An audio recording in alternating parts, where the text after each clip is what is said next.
Good evening and welcome to the Marsh webinar, the new risk order on cyber resilience.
Good evening, everyone. Thank you for joining us today evening.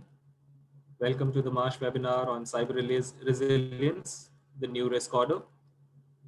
We'll be starting off in the next 3 to 4 minutes.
Good evening, everyone.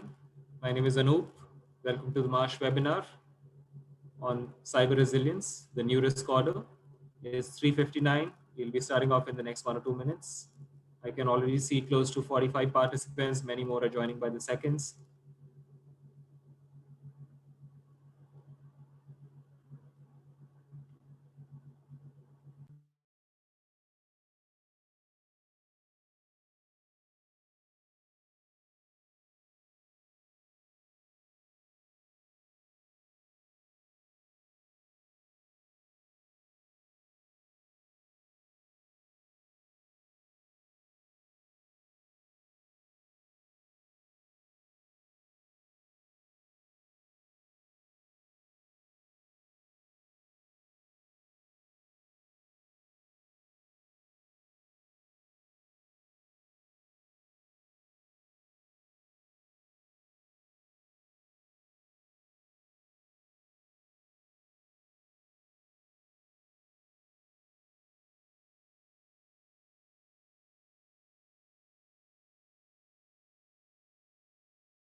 Hi, good evening.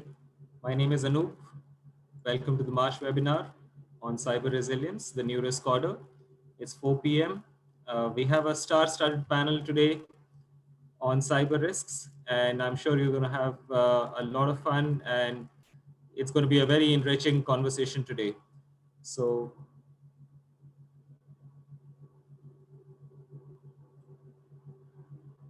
a very warm welcome to all of you.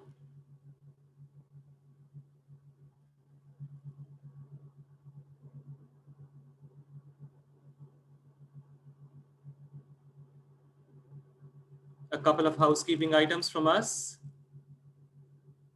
Ritesh, yeah. A couple of housekeeping items from us. If you have any questions, you can type those questions in the Q&A tab at the bottom of the panel anytime during the event. And if you'd like to speak, you can raise your hand as well. There's a mechanism for doing that. We'll try to unmute your line and have you go live and invite. We'll also be asking you a few questions as we go around and do some dipstick as to how you're doing and what you feel about certain risk issues. So we would encourage that please do participate on this virtual connect that we have created today. This event that we're doing today is a part of a series that we're doing, and we are calling them Excellence in Insurance and Risk Management. And we're trying to showcase the best of Marsh, the best of our talent pool, the best of our knowledge partners. There are two upcoming sessions apart from what we are doing today. One is on parametric solutions, and we have our global expert, Benchi, who's the Asia Pac leader for us, as well as Paul Wilkins, who's the risk management leader for us in Asia. And there's another one on November 6th on risk finance optimization, especially for finance professionals and for senior finance leaders, risk managers who have to take insurance purchase decisions, how to optimize, what's the right premium, what is it that you can retain on your books, and what is it that you can transfer efficiently on the books of the insurance companies. It's going to be led by John Davies, who's our global head of analytics. I'm sure you'll find that also of interest. So let me ask you, how are you feeling today?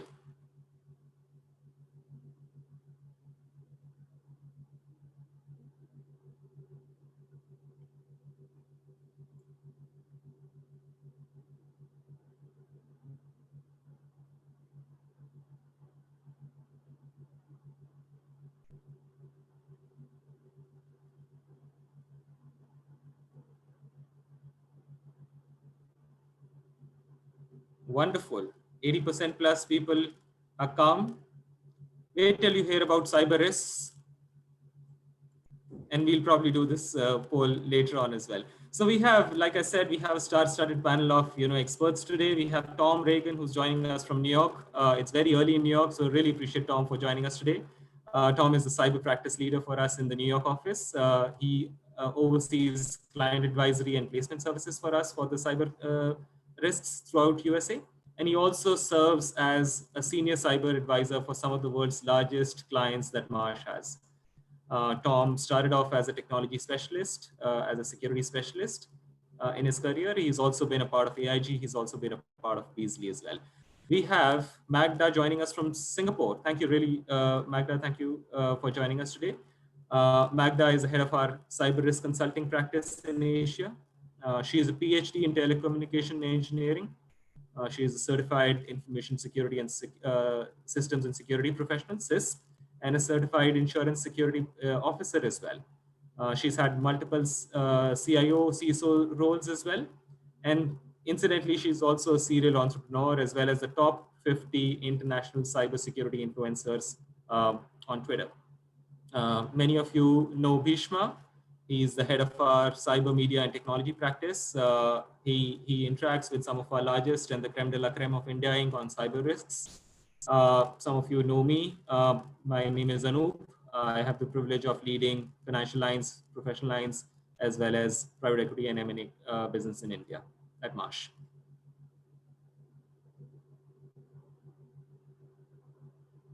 So with that, I would like to invite Tom. Over to you, Tom. Tom, you're on mute. I was double muted. Perfect. Security's tight. Well, thank you very much, Anup, and thanks very much for having me here today. I wanted to start with another question, just to get a little feedback from the group about why everybody thinks organizations are purchasing cyber insurance. Everywhere I go and when I talk to clients, we always get some interesting thoughts about why they buy cyber insurance. I think that'll help frame up the discussion today. We're going to talk a little bit about cyber risk issues, but also talk a little bit about then cyber insurance. So why are people buying it? Precautionary measure, overwhelming, that's great. Interesting, no client requirements. I will tell you that in a lot of locations, client requirements are a pretty common reason for having to buy cyber insurance. But interesting. So let's hop into it. So obviously, there's a lot of conversation about cyber risk, and it's in the news all the time. And in some ways, it can be a little bit overwhelming. I think sometimes it's exhausting trying to keep up with all the things that are called cyber attacks, cyber events, basically every day. This is a selection of events from the US just because I already happen to have this slide, but I'm sure I could do the same one anywhere else in the world. Cyber events are happening on an almost daily basis. And you would think that somehow COVID had pushed cyber to the side, but we did a study, as you see on the next slide, with the World Economic Forum back in the middle of the pandemic. And when we asked global leaders what they thought about the impact of COVID-19, the number 3 risk issue was cyber events. And so that's an important theme. And the reason why is because I think cyber is one of those things that can be difficult to pin down, right? Arthur C. Clarke said that any sufficiently advanced technology is indistinguishable from magic. And so sometimes with cyber events, it can feel very ephemeral and it's hard to understand if it's real. But the reality is that there is enough going on that cyber continues to be this overwhelming issue at the top of the risk priority, even when there's other things going on. So that's perfect. We can go ahead, Ritesh. I want to tee up. So we do a study called Regional Risks for Doing Business. And this is, again, in partnership with the World Economic Forum. And we go out and we ask 12,000 business leaders around the globe to talk about what their top risk issues are, right? And you get some interesting results. If you look at this year's results, and this just came out last month, across the globe, cyber events are the number 4 risk issue, right? So if you slide forward one more, you see that cyber attack is the number 4 risk issue, and that data theft, which I would say is another type of cyber attack, is number 9. And so even in this world of pandemic, globally, cyber remains one of the 5 top risks facing business leaders. Now, this is even more incredible when you look on the next slide at what's happening where I am, which is in North America, where in 2020, cyber attacks are the number 1 risk. Cyber attack is ahead of COVID in terms of business leader anxiety. This COVID thing is terrible, but in the US and Canada, people are starting to feel like, okay, we've got our hands on it a little bit, but the big threat is cyber attacks. And that's because, in the US and Canada, we are getting absolutely destroyed on a daily basis by ransomware events. You guys may not have seen this, but these ransomware events where hackers break in, lock up your computer, and then want you to pay a ransom to either release the systems or release your data are happening almost every day. In fact, there's now a very targeted attack on US healthcare institutions to try to disrupt organizations that are dealing with what is our 2nd or 3rd wave of COVID attacks. And one day last week, I believe 6 different hospital chains were hit by crippling ransomware in the same day. So the prevalence of cyber attacks is really extraordinary. It's very powerful. And I think also it's because for the attackers, it's very lucrative. So you see that cyber attack is just this overwhelming issue. Now, if we look at the data to see what's going on in India, and go forward one more slide, you see that misuse of technology is actually number 2.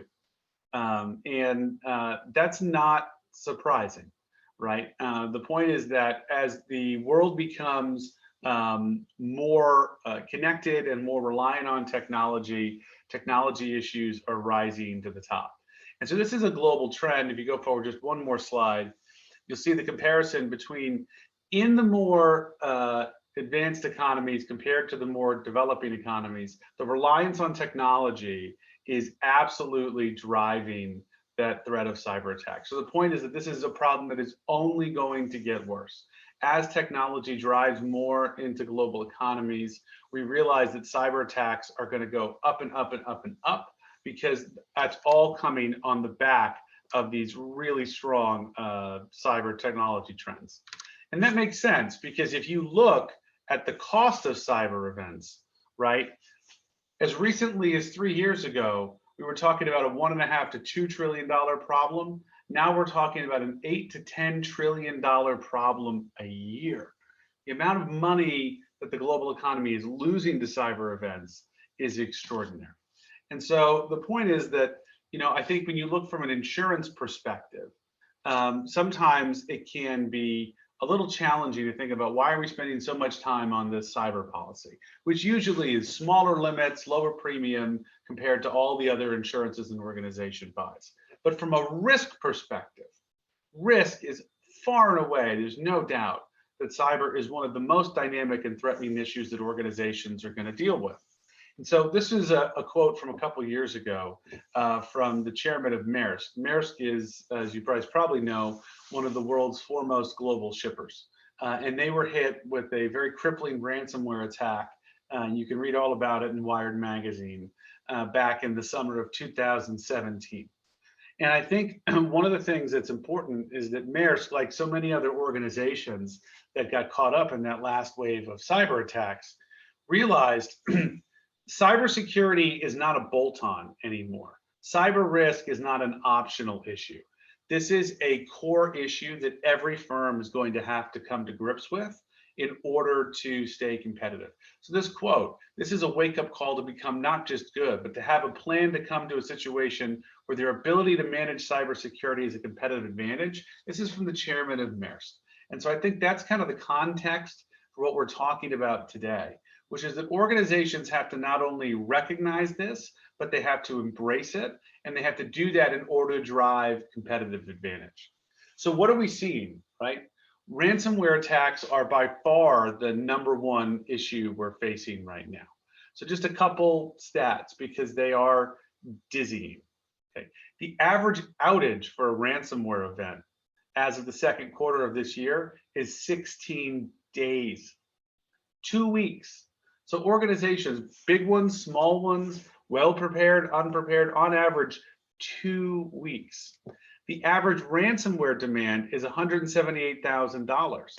I will tell you that we are regularly seeing ransoms of more than $1 million and oftentimes more than $10 million in very, very short order. And ransomware attacks have increased 72% since March. 72%. They were already growing. Now, why is this? In one part, it's because I think that obviously there's a lot of anxiety and a lot of disruption, and that creates a lot of opportunity for attackers.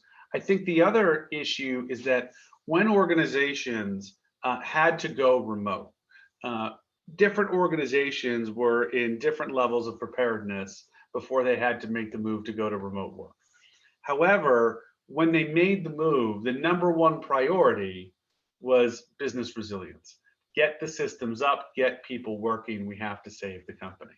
The price of that is that things move quickly, and then I think there's a perception that as a result, organizations may or may not be more secure. And so, I'm sorry, maybe less secure. And I think that's probably a fair assumption. I don't know that that's the case everywhere. In fact, lots of organizations have done a great job making the transition and doing it securely, but it's certainly encouraged attackers to push very, very hard to launch, an incredible number of attacks. And so we're just seeing this incredible wave of ransomware. Now, if you look at what we're seeing, okay, there's 4 main trends. Because you are seeing cyber business going everywhere, because there is so much more technological sophistication, because there are so many more devices. Our sister company, Oliver Wyman, estimates there will be more than 4 trillion Internet of Things devices within the next 10 years. It's an unfathomable number. But the result is that with each one of those devices, you're bringing another tiny little bit of risk.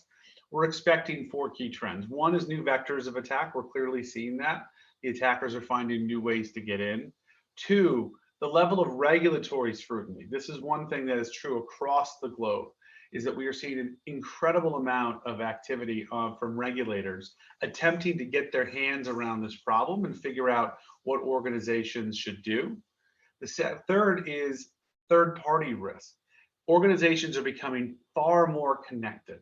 You see data moving in and out of an organization 5 or 6 times in a single email. And so the result is there's a much greater connectivity and a much greater exposure to risk. And then of course, remote work from home widens the attack surface. So the net result of all that is that organizations are trying to do more and spend more. And so if you slide forward, you see this is spending on cybersecurity. This is organizations trying to prevent cyber attacks. And what you've seen is that over the past 7 or 8 years, you've seen a 70% increase in cybersecurity spending, $62 billion a year globally, which is amazing, except for the fact that you realize that over the next 7 years, we're going to see an even larger increase in cybersecurity spending, almost $100 billion, another 65%. Organizations are spending incredible amounts on cybersecurity. And notably, most of that money is spent outside the firm rather than in it, because organizations don't trust themselves to manage cybersecurity. They're looking to others for the solution.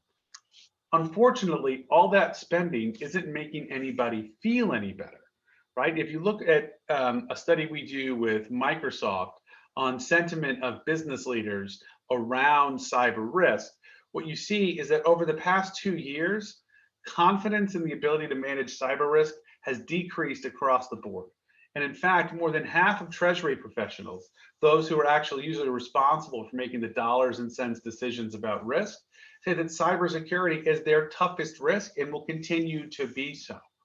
So when you talk about cybersecurity, you're talking about this growing problem where we've never spent more, but we've also never had more events, and we've never felt worse about it. So the point is that we have to do something different. We have to make a change in how we think about and approach the risk. Now, there's only 4 things we can do with the risk. We can avoid it, we can mitigate it, we can transfer it, and we can accept it. On the one hand, avoidance is for the most part pretty much out the window. That's not really a choice we're going to have in the modern environment. You can't say, take all the computers out, we'll go back to paper and pencil. So avoidance is pretty much gone. Acceptance, on the other hand, is important. We have to prepare, and we'll talk a little bit later. Maggie's going to talk a lot about mitigation and some about acceptance. We have to prepare the organization for how much risk we're willing to take and how much we're willing to retain. But obviously, organizations are not going to just say, well, okay, sirrah, sirrah, whatever happens, we'll accept. So all we have to do is focus on mitigation and transfer. And the reality is, when it talks about transfer is fantastic at reducing the impact of these severe losses. And transfer, AKA insurance, is an incredibly powerful way for organizations to protect their firms in a very capital efficient way. So I know that's a long buildup to a very short slide, but the point we're trying to make is that cyber insurance isn't just rounding out the insurance portfolio. It's one of the most important ways that organizations can deal with this incredibly important growing issue of cyber risk, where existing strategies around cyber security are insufficient. You need to have that balance of cyber risk transfer to help manage the economic impact of these really significant, really severe events. So let's talk a little bit about cyber insurance. One of the really interesting things about cyber insurance is how much is in it. Cyber insurance has both a first-party leg, the losses of the firm, the insurance policyholder itself, as well as a third-party leg, claims brought by others against the firm that the carrier intercedes and pays. Now, for first-party costs and expenses, we talk a lot about the cost of business interruption. So the economic damage suffered when a firm is out of business, and that can be either income loss, which is significant, or a lot of the cost is extra expense. One of the things that's interesting about cyber events is that you would think that the risk would be being out of business for 20 or 30 days. The reality is organizations have a lot they can do. They can bring in backup capacity. They can make people work extra shifts. They can do a lot to protect the firm. The challenge is all of that costs money, and that extra expense is insurable. Theft and extortion. So we can actually get you paid not only for the ransomware, the cost of the ransom from the bad guys, but also for the cost of getting it paid. The reality is most of the bad guys are not looking for you to write them a check out of your business account. They want you to give them Bitcoin. So there are specialist firms who are experts in securing the cryptocurrency that you need to pay these guys. And of course, the policies also include incident response, forensics, forensic accounting, notification, letters, as well as the cost of recovery for the firm, including things like credit monitoring. There's also an extensive third-party life. So claims from affected consumers or businesses for their private information. One of the challenges, one of the trends we're really seeing here is a lot more B2B litigation. Consumers can have a difficult time proving their losses, but businesses who are downstream from you and are impacted when you lose their data have a much easier time, and usually a contract they can come after you with. So that breach of privacy loss, as well as an incredible amount of regulatory activity. And on the regulatory activity side, you can get coverage not only for the cost of the investigation, but depending on the nature of the regulatory settlement, you may also be able to recover that from the policy as well, right? Because a lot of times regulators structure these settlements in ways such that they're not fines or penalties. They're just sort of an agreed maybe consumer redress fund. And as a result, you can actually get the insurance policy to pay for it. All of this is available in a single policy, which is really remarkable. These cyber policies are so broad and getting broader every day. It's just an incredible amount of coverage in a single policy. So another thing I think that's really important to understand about the value of cyber insurance is not the dollars and cents. If you think about the true emergencies we face in life, a fire, a car accident, a health issue, one thing that's really consistent is when something goes wrong, you need access to experts. Unfortunately, when it comes to cyber insurance, cyber issues, it's not usually clear to firms who the experts are. And in fact, the people who you work with on a daily basis, who are really good at running the day-to-day cyber operations of a firm, are often, if they're doing their job right, not that experienced in dealing with catastrophes. So you need those cyber first responders after an event. One of the other major reasons why we buy cyber insurance and why Marsh is spending so much time focusing on claims and incident management so we can help our customers is because you need access to those experts. So the other critical benefit for firms large and small of using cyber insurance is the ability to get access to that network of service providers and then to use them before an event to help make the organization more secure. Approaching cybersecurity comprehensively across the firm, assessing cyber controls in a way that is economically motivated, and driving awareness and preparedness inside the firm as a whole. I think we covered a lot of the coverages before on the earlier slide. So maybe if we just go forward to the board slide. One of the things that's really important, and I think this sets us up very nicely for transition to Magda to talk about cyber risk management, is that boards of directors need to take the right overall approach, right? And so there's a couple things here, and this is based on our experience working with clients that help organizations build a real cyber resilience strategy. One is quantification of business interruption. And this is important because what we see very consistently is that when firms have talked about the consequences of a cyber event from a BI perspective, it's almost exclusively a couple conversations around a conference room table and maybe some back of the envelope math.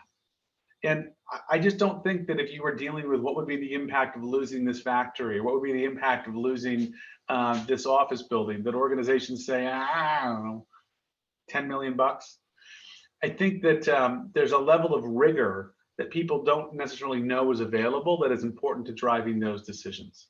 And that's important because you need to use those figures to figure out the organization's cyber risk tolerance. In my mind, I think the most important decision organizations can make about cyber risk tolerance is getting from 0 to 1. What's one of the first things we see as a mark of maturity is organizations to go beyond, we don't have any appetite for cyber risk, to recognize that cyber events are inevitable. We have to figure out what our appetite is. Then you can look at what's in the cyber insurance policy. Then you can look at how sufficient and aligned that coverage is with the actual exposures of the firm. And then you can think about response preparedness and regulatory tie-in. These are the kinds of questions that senior leaders and boards need to be thinking about when they think about how they manage cyber risk economically and tie it into a cyber insurance policy. In fact, if you look at, and this is a couple years old, James Clapper, who in the US was the director of national intelligence, said that the cyber threat cannot be eliminated. Rather, the cyber risk must be managed. And so what this means is that we have to accept as leaders that we cannot take and spend this risk to 0. We cannot eliminate cyber events. Instead, we have to figure out how our organizations can get on top of them, take a risk management approach, and then drive better results. And so that, I think, is the backbone of our overall strategy at Marsh, which is understand, measure, manage, help organizations understand their risk, put it in a context of their business, measure and manage it economically, and then find the balance in terms of risk management strategies between risk management, risk mitigation, and risk transfer. So I think that brings us into our third poll question.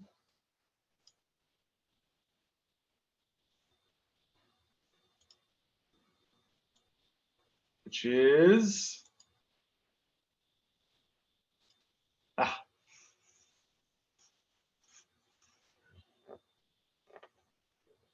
okay, so which is the most critical concern for you in light of the current situation?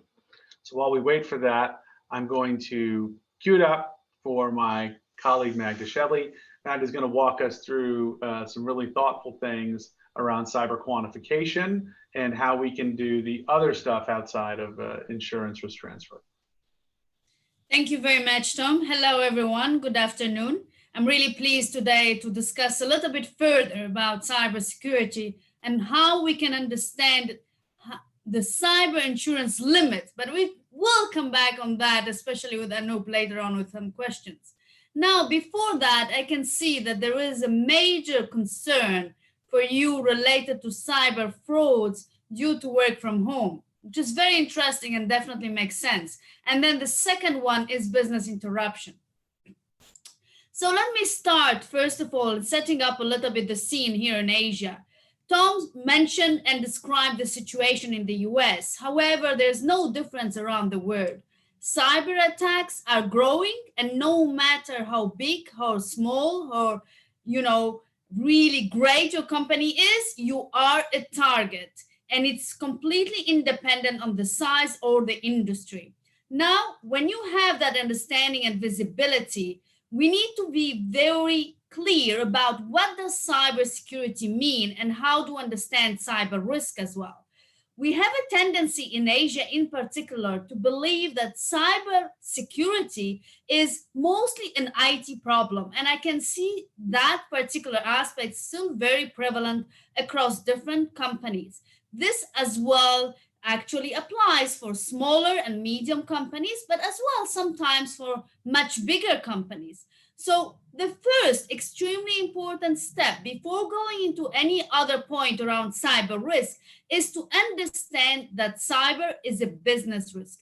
And as Tom showed, it is considered one of the top risks for business stakeholders in the US, and this should be as well applied all over other regions of the world. Now, if we understand that, we need to ensure as well that we understand another point. And Ritesh, please, if you can go to the next slide. And the second point is 100% security does not exist. So we have seen that the expenses on cyber are actually increasing, and that still doesn't mean that the cyber attacks that are successful are decreasing. So you would think, What does it mean? Well, if we look at companies are going into a digital transformation, and especially with the current pandemic, they're even going into this digital transformation faster. Now, how do the cyber criminal act, or what do criminal decide to do as well? Well, they are going as well into a digital transformation. They are using technologies to attack companies and actually just run some cyber attacks because it is very lucrative. So now, if we understand that cybersecurity is about people, process, and technology, and 100% security doesn't exist, we come back on what Tom mentioned, and we understand that we need to address cyber risk in a cycle with mitigation, which helps us to address the risk and eventually reducing it, and with a transfer, because 100% security doesn't exist and there will be always a residual risk that something will happen. It's not if, it's when. And the transfer happens with cyber insurance. Now, of course, for certain risks and certain scenarios, we might be comfortable accepting that particular risk. But for others, we might just believe that is beyond our risk appetite. For example, if my business is down for 3 days, I will be still in business because I will be able to recover. If my business is down for 16 days, like Tom showed about the ransomware average time, then maybe your business will not be in business anymore, right? So this actually makes you think a little bit differently about cyber risk in general. If we go to the next slide, please, Ritesh. What I wanted here to give you as examples is basically scenarios where the cyber criminals did not exploit technology, which again, we think that is sometimes the only way of attacking companies. They exploited, in this particular example, people, and people presented a weakest link for this company in particular. Now, if we go to the next example, we see that in this particular example, cyber criminals exploited technology. And then if we go to the next one, we see that criminals exploited process. Now, again, if we go back onto understanding cybersecurity, we need to focus on having a mitigation process that address cyber risk with controls across people, technology, and process. We need to understand that cyber criminals know exactly what companies have in place, and therefore thinking that a firewall is a magical solution is not the right approach. They are aware about the traditional controls that companies have, but the companies are still a target and eventually might become victim of successful cyber attacks, or even worse, a ransomware attack, which is becoming very, very popular. Ritesh, can you please go to the next one? Thank you. So what is ransomware? We have this perception that, ransomware is some malicious software, but I realize that sometimes we forget what it really means. So ransomware, if we go back to the fundamentals, is a malicious software that will encrypt a victim's file or lock you out from accessing the files or the system of your company. Now, we have a way to actually get access back to those files by paying a ransom. And as Tom mentioned before, the ransoms are actually getting more and more important in terms of numbers. We're not talking anymore about $300 in Bitcoin. We are talking about millions of dollars of ransom. So now cyber criminals, they know that sometimes companies have certain controls that allow them to recover, and they might not pay the ransom. So what they are doing, they're trying to come up with new ways into enforcing the payment of the ransom for clients. So let's see, first of all, before going into the next evolution of ransomware, just a quick overview of how it can happen. And ask yourself this question: if today you are sure that as a company, there is absolutely no possibility for a ransomware attack to happen, lock all the companies' files and make the business actually not being able to function. Probably you don't have that assurance. Well, cyber criminals again know that. And what happens, even if they think that there is a probability for you as a business to recover, they are trying to find new ways. And if we look at the next slide, we actually find different kind of evolutions. But before going to that, companies across the world again have been victims to ransomware attacks. And one very wrong or myth is that believing that because you have an IT team or a security team that you are protected against this kind of attacks. You can see in this slide that this is not the case because there have been here a human mistake that led to an unupdated infrastructure or what we call wrong patch management, and that led to successful ransomware attack. This is only one example, and I do not have, of course, enough details about this particular company, but it is a use case. Now, if you go to the next slide, please, Ritesh. As I mentioned to you, ransomware is evolving. And cyber criminals said, okay, we attack companies that perhaps don't have the perfect security controls. But what happens if we attack a company that actually has backups and is able to recover their operations without paying the ransom? They thought about it and they said, then we steal their data and we still ask for a ransom. So they found a way around it. So again, when we talk about cyber attacks, we are talking about criminals using technologies to perform attack. And they are aware about what companies usually have in place, and they try to find ways around. The next example shows as well a very big company that has extensive security teams, and they have still been a victim of a ransomware attack. So my point here, it's not if it will happen, it's when it will happen, because there's absolutely no possibility that you might never experience a cyber security incident. There's always a residual risk, no matter how advanced you are in your journey, no matter how big your IT, which is not the security team, is, and no matter which kind of controls you have in place. So as such, it is really important to have the right process to manage your cyber risk. And if we go to the next slide, one of the main points that I would like to highlight is that cyber risk is not just an IT control. Cyber risk defines a risk that relates to technology and that is linked and aligned with your business objectives. As for example, we have been talking about business interruption due to a cyber attack, or eventually data theft due to a cyber attack as well, or due to a successful phishing attack, for example. So when we are talking about cyber risk, it's really critical to link those risks to the business and forget about the technical concepts or the technical terms. It's more about what and how your business might be impacted when a cyber event occurs.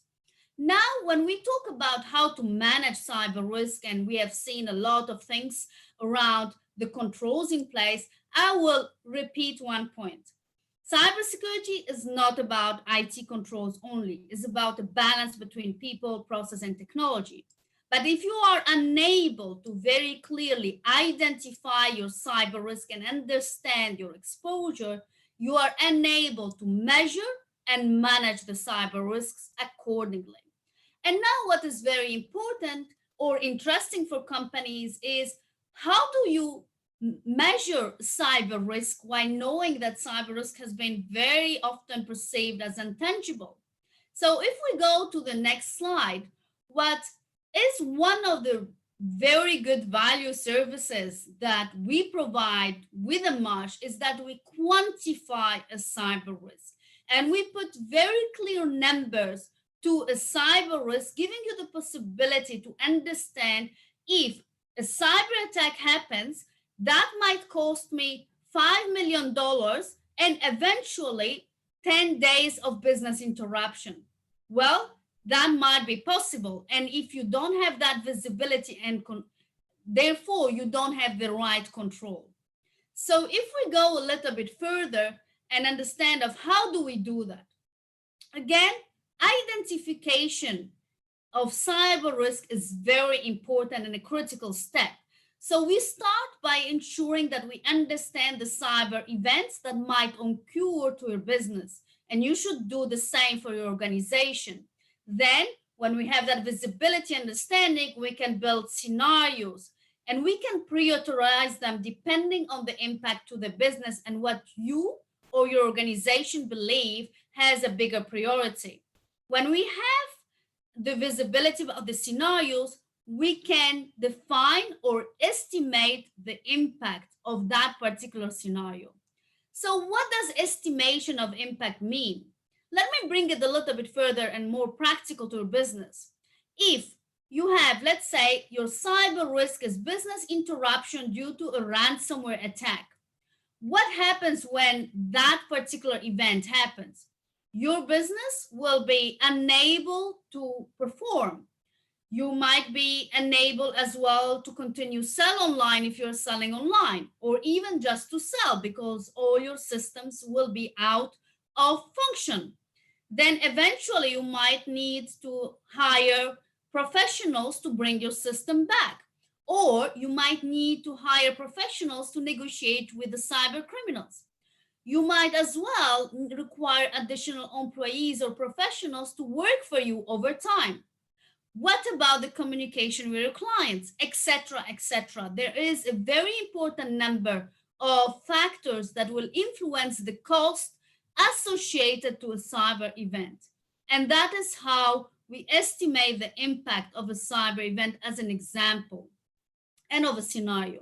Now, when you have that understanding and visibility, you are able to decide if you are fine if an event happens and you lose 10 million and you are out of business for 16 days, for example, or if you are not fine with that and you implement additional security controls to reduce that risk with controls across people, process, and technology.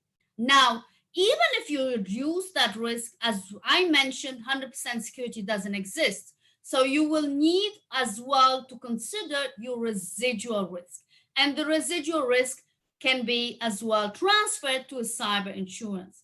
In this slide, I have put a wheel because cyber risk management is not a one-off exercise. You will never get rid of it because today we are dependent on technology. So don't expect that you will do an exercise once and then that's it for 10 years. That is not the case. You will need to continuously review your cyber risk, continuously enhance your controls, and eventually adapt as well your coverage and cyber insurance. Now, of course, you might want to terminate certain risk, but that is, as Tom mentioned, not really possible because we do not imagine going back to paper and pen, right?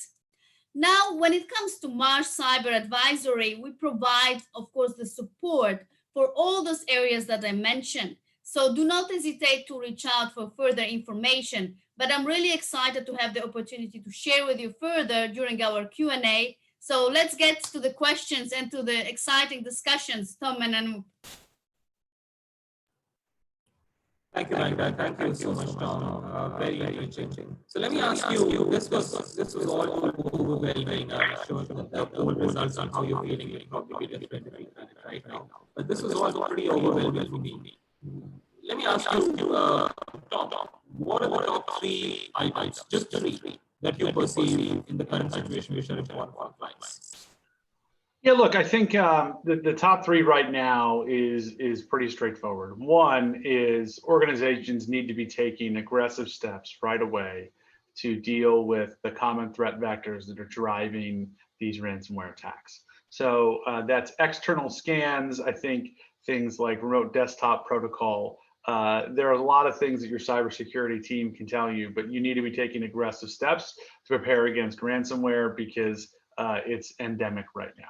Second, and a very close second, is organizations need to be doing a much better job preparing to respond to cyber events. These things are not this is a likely possibility. Your organization is going to have to deal with an incident. And one of the things we see again and again, we've handled some of the largest cyber incidents in the world at Marsh over the past couple of years. And one of the clear differences between organizations that do well and organizations that struggle is preparedness. Because we know that all organizations are potentially vulnerable, but only some organizations are going to fall down in the response. And so practicing, having your network of vendors, having your resources in place, testing your plan is critically important. And then third would be obviously to buy cyber insurance, but to make sure you buy enough. Unfortunately, I think we see way too often that organizations have cyber insurance, but they don't have enough. And so as a result, after an event, they go through the tower very quickly. I mean, when you talk about these ransomware events, you can be talking about several $1 million, $10 million in the ransom alone getting paid within the first 24, 48, 72 hours.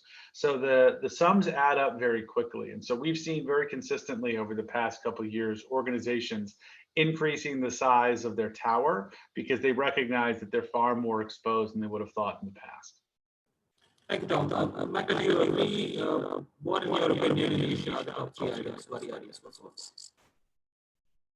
Anup, I think in general, with the current pandemic and the fact that companies have accelerated their digital transformation, we are seeing a very big increase in risk related to the working from home environment.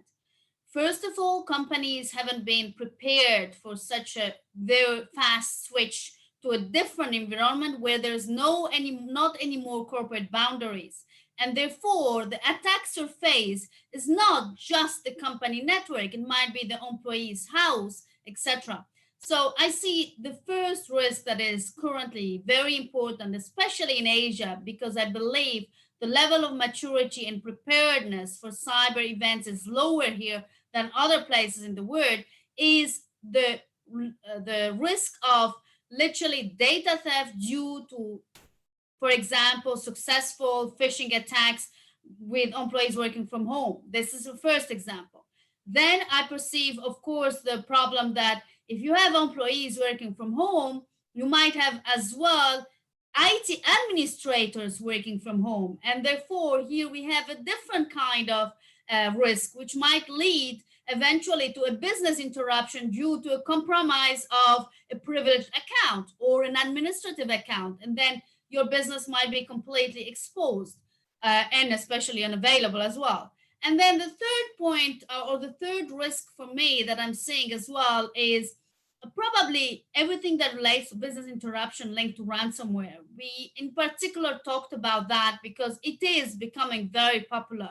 And the reason why it's very popular is as simple as the fact that it's very lucrative for cyber criminals. It just makes them make money. So they keep on doing it. And companies and individuals do not have a choice most of the time aside paying for the ransom to recover their data and make sure that they can actually very quickly come back into the business. Now, one important point as well here, let's take an example of an organization that is a victim of a ransomware attack and therefore all their factories in India, for example, have been disrupted and are unable to function. Now, even if you have the backup systems, how long it will take to recover? You might be obliged to actually pay for the ransom, which absolutely I do not recommend, but in some cases, that is what customers have done because instead of recovering the backup, paying the ransom was still less expensive. So there's several areas here, but again, if you go into the top three risks, they are related mainly to the fact that employees are working from home, and of course, the fact that cyber criminals are taking advantage of that, and they, of course, following the flow using technology as well. Thank you, Magda.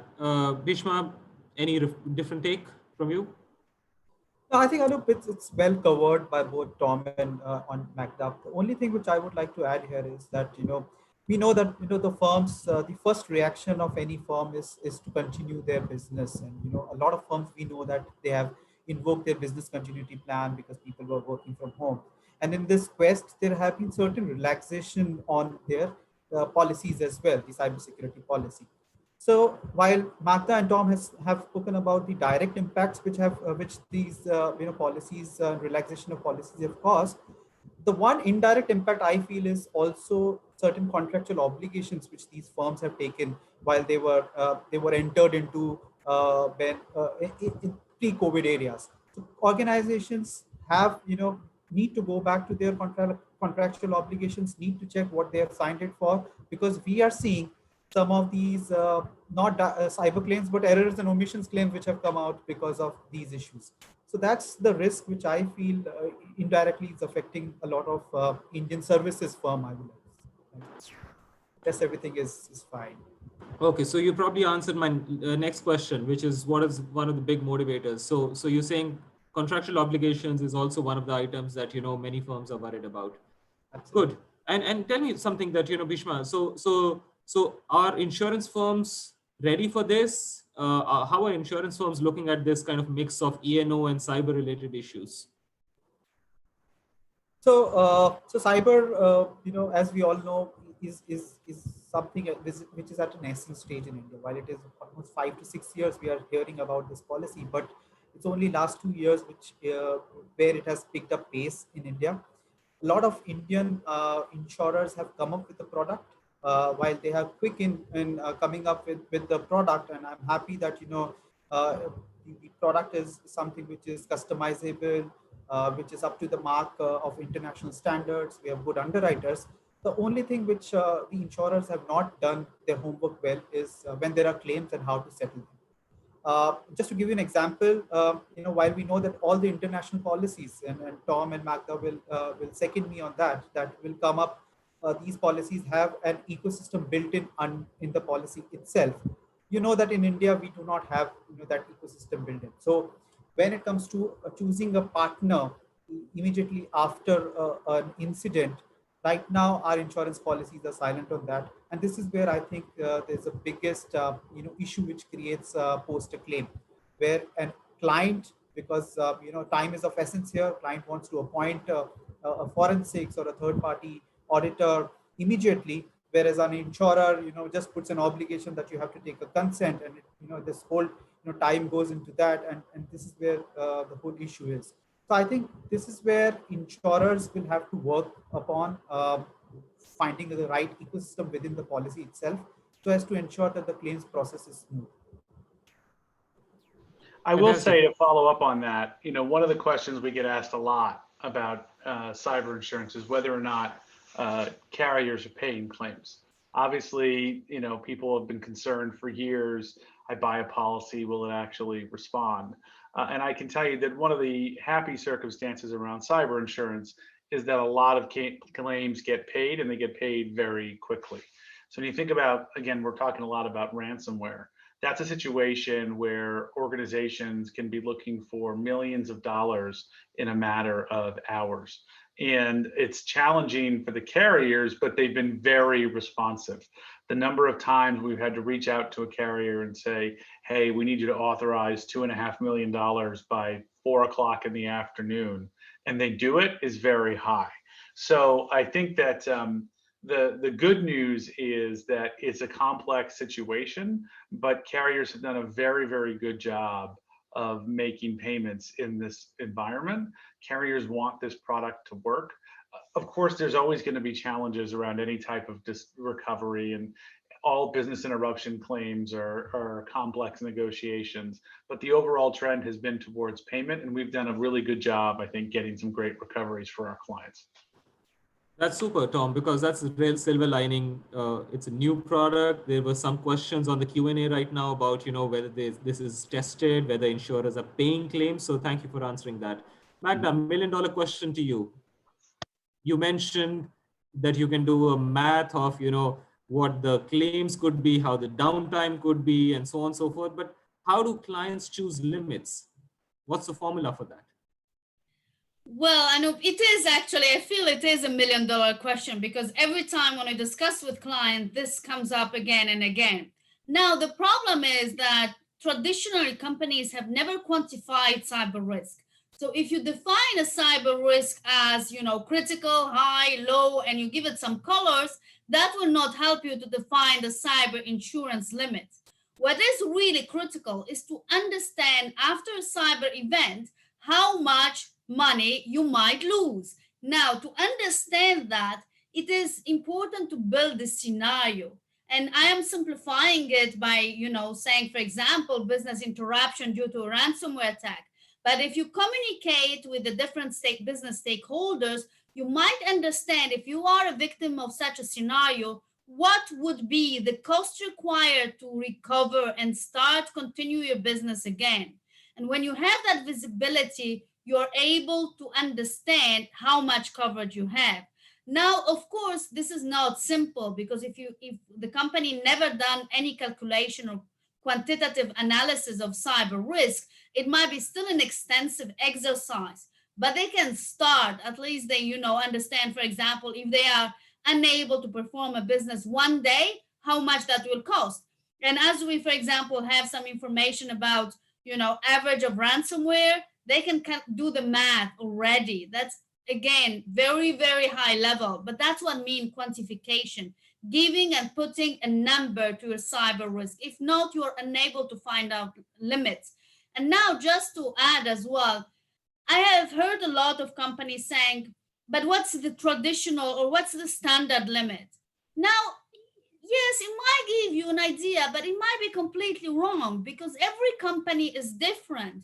You have different operations, you have different geographical presence, different cyber maturity, different capabilities to recover, etc., etc. So we cannot base, for example, that, another company have both 100 million limits, I need the same. You might need 500 limits.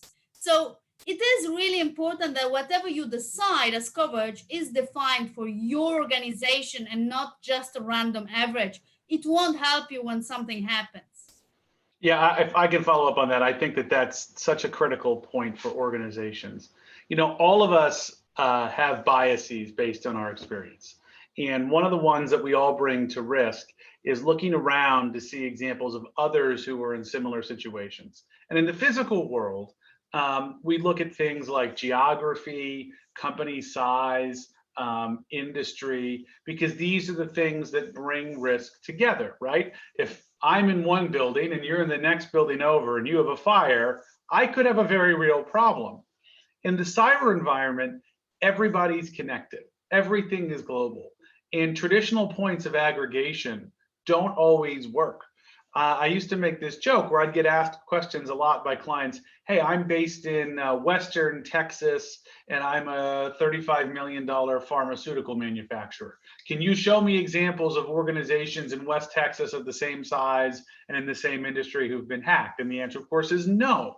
But the point is that you have as much in common because you're using operational technology from one vendor as with an organization in Germany, an organization in Australia, an organization in India. You're all tied together by the same use of technology, or you might be on the same cloud provider. Those are just as strong as physical location and industry. Organizations really do need to take a ground up look at what's driving their cyber risk, because traditional back of the envelope measures don't work in the digital environment.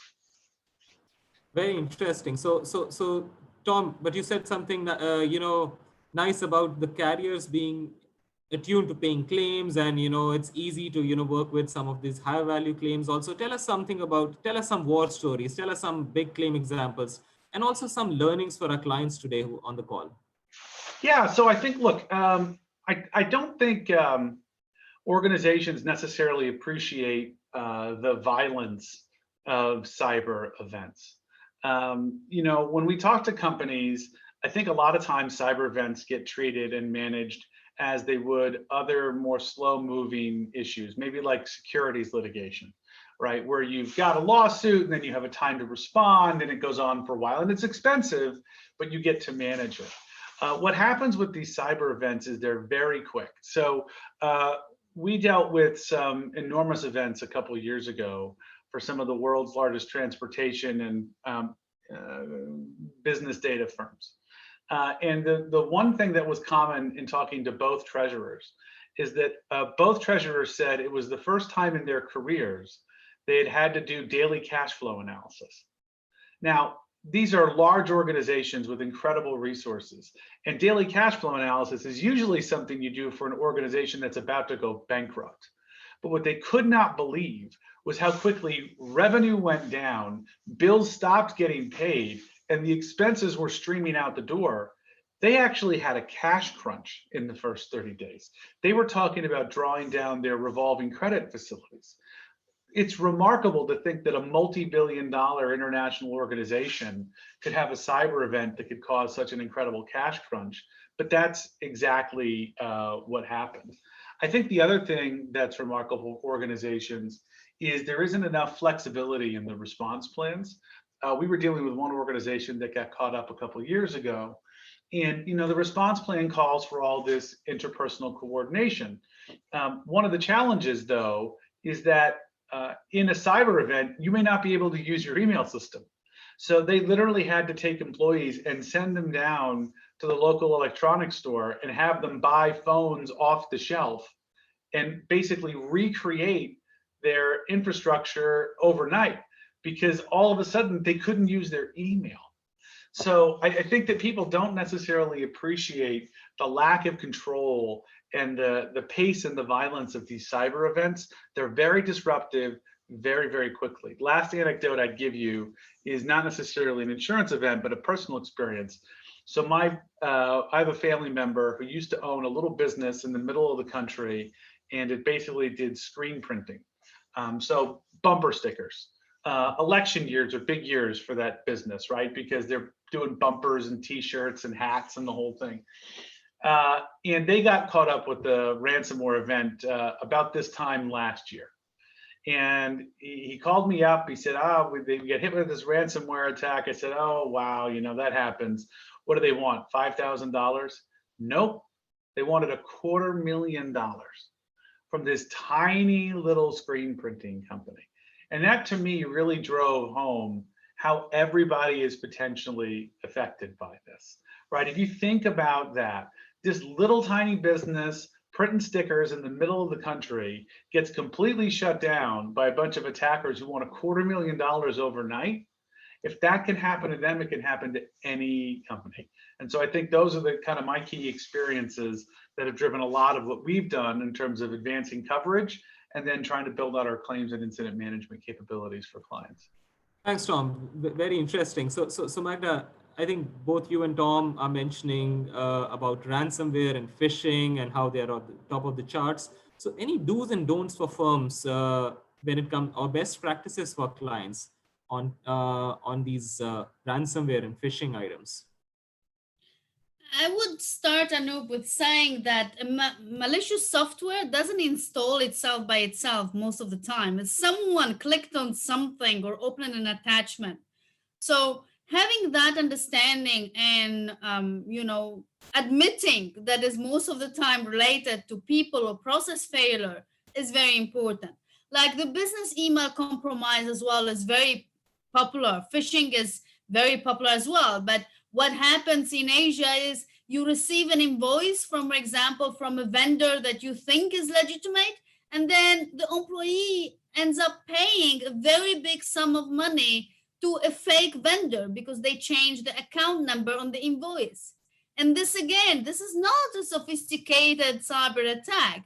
It's a weakness in people and process. People, because they didn't check, they didn't actually realize, they were not aware that that's happening. Process, because usually there should be a process about how to change a bank account of a vendor management as well. So there's a lot of aspects that are not looked at properly when it comes to cybersecurity. Again, I think there's still a very big focus on IT and believing that the IT manager will protect us, will put in place everything. Well, again, a malicious software doesn't install itself by itself. If you click on a link or you open an attachment, the IT manager didn't do anything. So the person is, at home working very nicely, and it's not their fault. Now, the other part that is very important here that we have the tendency to think as well is, but we have the IT controls or an antivirus or an anti-malware. There is no solution or no antivirus or anti-malware that has 100% detection rate. And we have more than 300,000 malware per day, new malware per day. So you make the math, they are unable to detect every single malicious software that might come to a company through email.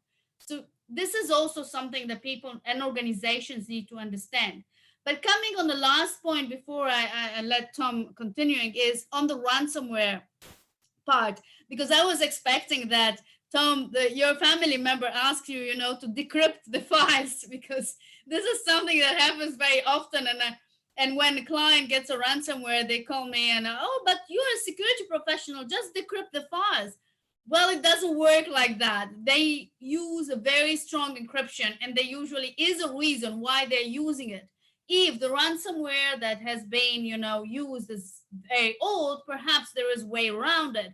But if the ransomware is new and is used by a cyber criminal gang, forget about it. So either you have a backup and you are fine with the recovery time, or either you will end up paying the ransom and no one in cybersecurity will be able to decrypt the files for you.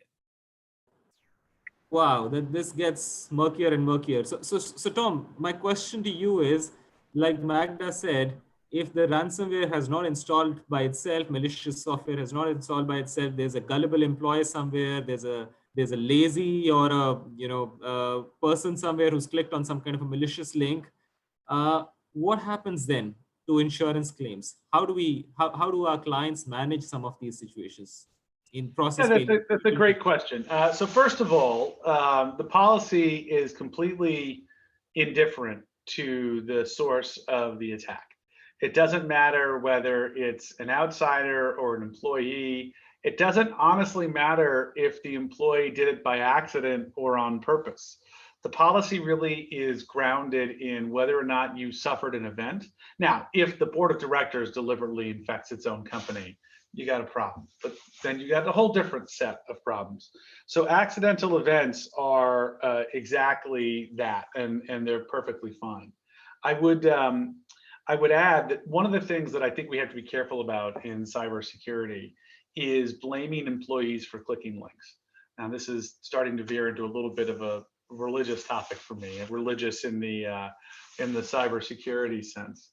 The reality is, if you think about it, organizations ask people to be incredibly productive, right? And to open all these emails. And then at the same time, they say, but don't open the bad ones. But no one can tell all of the good ones or the bad ones. It's like working in a factory, right? You're on an assembly line and there's boxes going by and your job is to open the boxes. But careful, because 1 out of every 10,000 boxes is gonna spray confetti in your face. Well, how can you get mad at the person when the confetti sprays? You told them they had to open all the boxes. I really think that organizations need to not blame the victim and recognize that at some point, bad things are going to happen. So user training, end user training, I think it's important. I said, but you cannot blame the tellers in the bank if the bank gets robbed. That's just not their fault. They're not in a position to stop that. One thing, maybe we could turn to one of the questions in the chat about silent cyber. Would it be okay for me to spend a few minutes on silent cyber?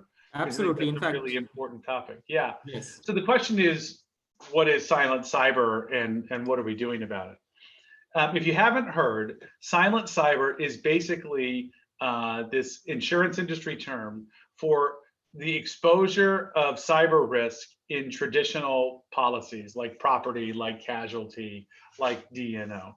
And it's called silent because the carriers would have you believe that they haven't underwritten to that exposure, they haven't gotten the right policy wording for that exposure, and of course, they're going to tell you that they haven't charged for that exposure.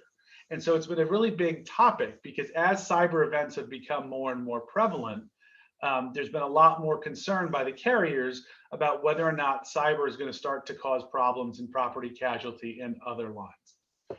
So the first thing to understand about silent cyber is that silent cyber is a problem for every line of business except cyber insurance. Cyber insurance, because it is designed for cyber, does not have a silent cyber problem, but your property and your casualty policy very much could have a cyber problem. The second thing about silent cyber is you have to separate, I think, the risks that the insurer is trying to deal with. Now, there's a lot of ways to break down cyber events, but when you talk about silent cyber, I think there's really 3 different categories of event. You have what we would now call traditional cyber events. Those are events that have something to do with cyber risk, but are not physical. Nothing was destroyed, nothing was physically blown up, nothing was physically injured. They're non-physical events. And for those, the best place to look for coverage is a cyber policy. You also have cyber physical events. Attackers got in and they caused the building to burn down. Or attackers got in and someone was injured, right? We just had a hospital in Germany where there was a cyber attack, and as a result, somebody didn't get treatment and they died, allegedly. That is a physical cyber event. It started with the internet, but it ended up having physical consequence. We would argue that the right place to at least start looking for that coverage is your traditional property and casualty policy. And this is really important because one of the challenges we're seeing is that when carriers are attempting to do something that's probably appropriate, or at least appropriate to discuss, which is say, hey, we have a cyber insurance policy, it deals with non-physical cyber, we're not going to pay for non-physical ransomware in our property policy. Now, a great deal depends on the history of your policy, what you paid, how it was written, if they were offering you that coverage. But in general, if they say we want to move that coverage from your property policy to a cyber policy, that's okay, or at least something that we can work through with, as your advisor. Where we have a real challenge is when they take these wordings and the policies aren't written very well, and as a result, they start knocking out physical cyber coverage in your property policy. Oh, if someone goes into a room and kicks a cord out of the wall and it causes an electrical fire, that's covered.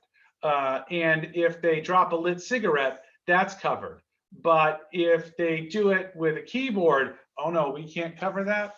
That's a big problem. And I think that's one of the big risks of silent cyber, is that they're going to take the physical cyber coverage and they're going to remove it from property and casualty policies. That's something that in Marsh we've been very vigilant about, something that requires a lot of diligence. We really don't want that to happen, at least unless we understand it and can work through solutions. So that physical, non-physical is really key to understanding silent cyber. But overall, the number one most important thing, silent cyber is an issue for every single policy, but the cyber policy. So that's an interesting point, Thomas. And in fact, there was a question from one of our clients I saw right now. The usual experience is that for property policies, for traditional policies, you can buy large limits, but for cyber, only very small finite limits are available. So one of our clients is asking the question, what are the maximum limits available? Sure. So what I used to like to say to clients is that we typically run out of premium before we run out of limit. So there is a pretty large market. Organizations usually just don't want to pay for it. I will say that we have built and placed towers in the US of almost $1 billion. I think most recently right now, we're north of $700 million. But that really comes down to the client's appetite. I do think we're starting to see a little bit of challenge at the very high end of the market in that $600-700 million range. There's been a little bit of limit reduction, but it's certainly feasible for organizations to build a cyber insurance tower of $100 to $200 million without a lot of effort. Now, each local market might be different, and I realize there's lots of complexity in terms of looking to international markets when you're coming out of India, but in terms of the global market capacity, towers of a couple $100 million are totally feasible. Fantastic. Thank you, Tom, for answering that question straight up. Magda, I have a question for you, which is there on the Q&A. There's a ransomware attack. the company pays the ransom, how much you can depend on the miscreants to give you your key, decryption key back after getting the ransom? Yeah, I really like the question, Anup, because it actually asks basically, can we trust a cyber criminal? Well, first of all, let's understand that there are hackers who are good, and those are the ones who are trying to find weaknesses within the companies, and companies hire them. Now, the ones who are, attacking companies, those are the bad guys. And if they're the bad guys, how can you trust them? They're criminals. So you can't have 100% assurance that if you pay them something, they will actually release everything. I had a practical case or example where the cyber criminals just decrypted or gave the key for only one part of the files, not everything. So again, it's up to the criminal. They are criminals, so it really is a fact that you need to understand whenever you're dealing with them. You can't say that someone who has malicious intention will be honest and will give you back all the files because you paid a ransom. You never know. Thank you. Thank you. Bhishma, my question to you is that while everything is hunky-dory, we can buy large limits, insurers usually pay up claims and all, not many insurers in India seem to have the expertise around this. And some of the claims which we have seen are pretty difficult. What are your top tips for our clients? How to manage difficult claims and difficult situations with carriers? Yeah, great question, Anup. So first things first, the easy thing to do is choose the right carrier. I mean, that's the most important, aspect. You will find, every insurer coming up with an insurance product, but it's important to choose the right carrier, right intermediary, because they are the one who are going to pay your claim. So that's, first up. Second, it also starts with how much of underwriting that carrier has done. So it's important for the clients to give the right kind of underwriting information, fill up the application forms to the best of their knowledge, to give the right kind of information. Never make forward looking statements. So just to give you an example, a couple of our clients who are in the process of getting some kind of certification, they will write, we are already certified. You are not supposed to give forward looking submissions like that. State the right facts. Third is obviously have the right infrastructure in place before the policy is placed. Your partner ecosystem should be there inbuilt. Talk to your carrier, talk to your intermediary, get that incorporated in the policy itself, so that when there is a claim, when actually there is an issue, you're not running helter and skelter and figuring out with the insurer the partner to choose from. So that's important to know. And third, do the test run of the policy. Do these tests in frequent intervals. Find out if there is a claim tomorrow, who's the right person to reach out to. Keep all these things handy. These are some of the tips which we give our clients. Never ever appoint a third party without the consent of the insurer. I think 90% of our claims get into dispute when the policy obligations are not followed. This is a condition precedent in any claim, that you need to have a insurer prior written consent before you incur any cost. That's something which the clients should be aware of, and that's where it's important that you should know your policy in advance, the obligations in advance before you enter into the insurance contract. So these are some of the advices I would like to give our clients. So Tom, before we wrap for the day, what's one piece of advice that you would like to leave for our clients today? One piece of advice. Just one. I mean, I guess it would be buy more cyber insurance. I know it sounds right, but I feel very confident in that. Look, it's easy to say, but here's why. One, 10, 15 years ago, we were talking about organizations that didn't really have necessarily a lot of cybersecurity infrastructure. I think today, so many companies have robust cybersecurity infrastructure. So it's not about should you buy insurance or should you invest in security. It's really about you've invested a lot in security. Where are you going to spend your next dollar? And even though a lot of organizations already do have cyber insurance, as we've talked about, I've seen so many times in the past couple of years where organizations blew through their cyber insurance limits. It happens all the time. And so when you combine the fact that we see this risk, we see this growing risk, we see losses growing, and clients often don't have enough limit. When you add in the fact that economically it's so efficient, the amount of cyber insurance you can buy for $10,000 compared to $10,000 on cybersecurity, which gets you like half a firewall. It's just an incredibly efficient way to protect the firm. And so in terms of marginal utility, I really do think that buying cyber insurance or buying more cyber insurance, particularly when you get access to the services, is really just an incredibly effective way for firms to protect themselves. Magda, what's one piece of advice from you? Well, one piece of advice for me is, I would say it's not if, but when. So you must have and understand that you must prepare, you must have an incident response plan and the support of a cyber insurance service, because as we see, the incidents are getting really, really increasingly popular and they might disrupt your business for at least 16 days in some cases on average. So be prepared. Thank you. Bhishma, one piece of advice from you before we wrap. Same, Manu. Preparedness is the key. As Magda has already said, 100% absolute security is an absolute myth. You will never be secured 100%. So you're bound to get affected either now or some other time. So preparedness is the key. And obviously, I second Tom Regan saying that buy more cyber insurance. I think that's important. And make a good choice with your insurers and brokers. Absolutely. With that, it's a wrap. Thank you so much. You've been very, very interactive. Really appreciate it. Thank you. Thank you so much. everyone very much. Thank you.